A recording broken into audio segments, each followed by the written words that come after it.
At 63 years old, gospel legend Marvin Sapp, the voice behind some of the most powerful songs of faith, just revealed a secret that left fans stunned. For decades, while the world saw his success, awards, and ministry behind closed doors, he was silently fighting a hidden battle: depression. What pushed one of gospel's most respected figures to the edge? And why is he only opening up about it now? Stay with me, because what you're about to hear will change the way you see Marvin Sapp forever.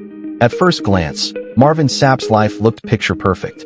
A multi-award-winning gospel artist, a respected bishop, and a man who inspired millions through timeless songs like Never Would Have Made It. But behind the polished image and the thunderous applause was a reality that very few knew about. A secret battle that Marvin Sapp carried for years. One that he's finally finding the courage to talk about openly at the age of 63. In this video, we're diving deep into the story that the headlines have only scratched the surface of. We'll uncover how personal tragedy, the pressures of fame, and the quiet struggles of mental health shaped Marvin Sapp's journey.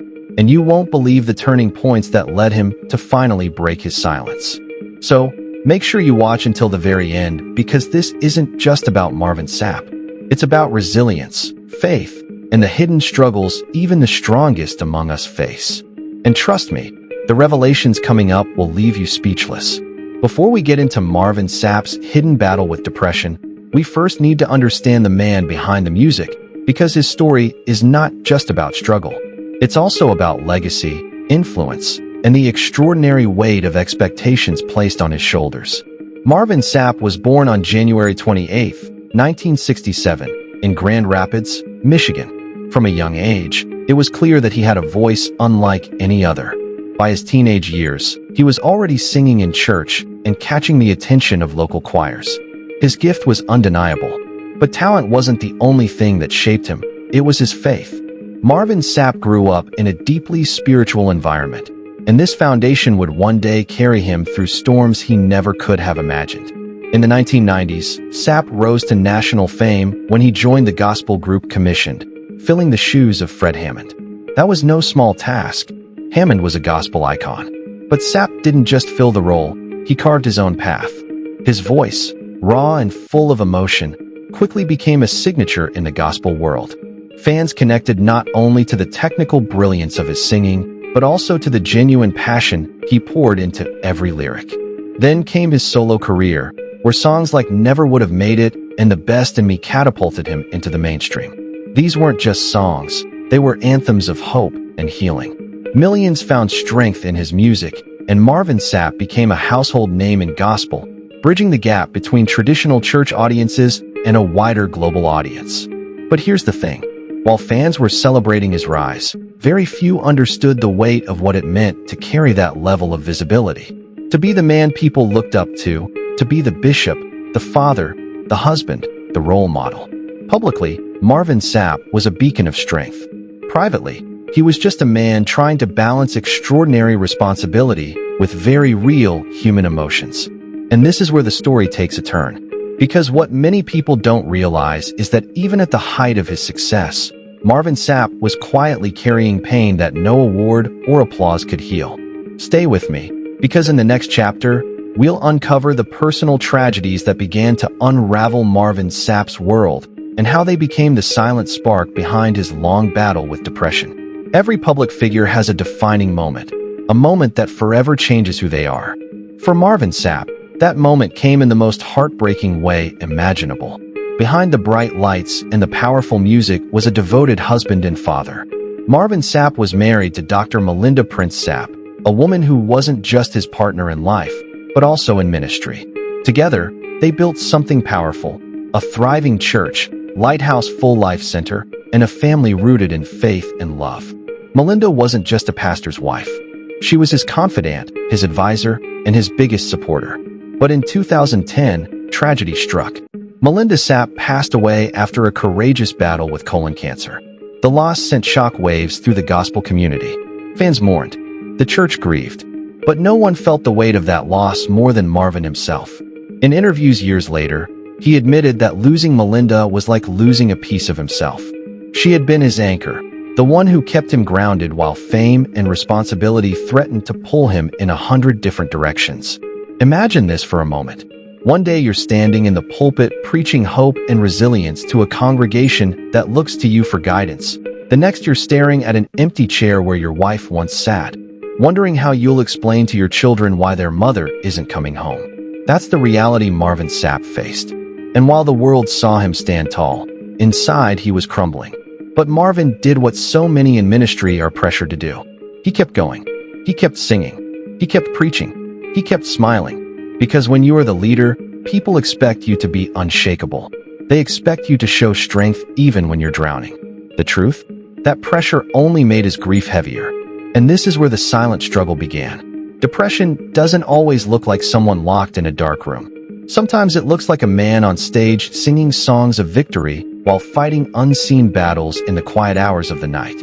Marvin later revealed that after Melinda's death, he slipped into a deep valley emotionally. There were days he didn't want to get out of bed, nights when the silence in his home was unbearable. He wrestled with questions no preacher ever wants to admit. God, why me? Why now? How do I go on? This was more than just grief. It was the start of a hidden battle with depression. A battle that he kept private for years, fearing how the church, the gospel industry, and even his supporters might respond if they knew the truth. After all, how could the man who sang never would have made it admit that behind closed doors he sometimes felt like he wouldn't make it? And yet, this was his reality, one that he carried alone for far too long. But here's where the story gets even more revealing.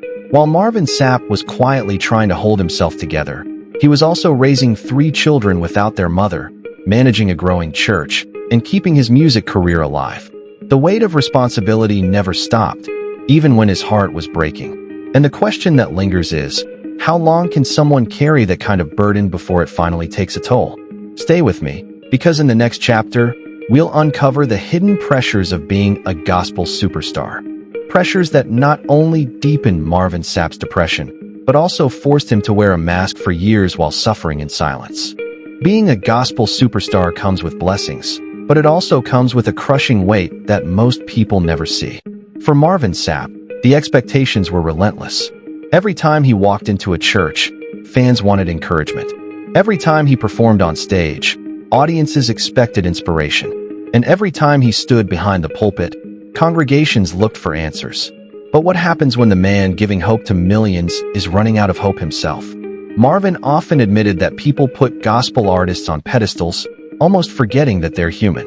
He wasn't just an artist. He was a bishop, a leader, a father, a widower. Each of those roles carried its own set of pressures. Together, they became overwhelming. One of the hardest parts for Marvin was the mask he had to wear. Outwardly, he was strong, charismatic, and inspirational. Inwardly, he was dealing with loneliness, grief, and a depression that he couldn't openly talk about. Why? Because the gospel world doesn't always make space for vulnerability. Too often, church culture tells leaders to pray it away or just have more faith. But depression doesn't work like that. It isn't a lack of faith. It's a mental health battle that requires honesty, support, and often professional help. And for years, Marvin suffered in silence, not wanting to disappoint the people who looked up to him. At one point, he revealed that the hardest part wasn't just losing his wife. It was trying to be everything for everyone else when he himself was breaking. He had to show up for his kids, for his church, for his music, even when all he wanted was to disappear. That constant performance drained him emotionally, and the pressure of living up to his own reputation became unbearable. The man who sang songs of hope was himself struggling to believe in hope. And yet, he kept going. Not because it was easy, but because people depended on him. But no one can carry that kind of burden forever. And eventually, Marvin realized that silence was no longer an option. At 63, he made the decision to speak openly about his depression. Why now? Because he knew that his story could help others. By breaking his silence, Marvin wanted to break the stigma around mental health in the church. He wanted to show that even pastors, bishops, and gospel legends can struggle. And most importantly, he wanted people to know that struggling doesn't mean you've lost your faith. In fact, it's in those struggles that faith is often tested and strengthened the most. Marvin's decision to speak out has sparked a larger conversation about how the church handles mental health. Too often, believers are told to just trust God, without being given the tools and support they need to heal. Marvin's story proves that faith and therapy can go hand in hand, that prayer and professional help are not enemies, but allies in the battle for healing. By opening up, Marvin has given countless others the courage to admit their struggles, too.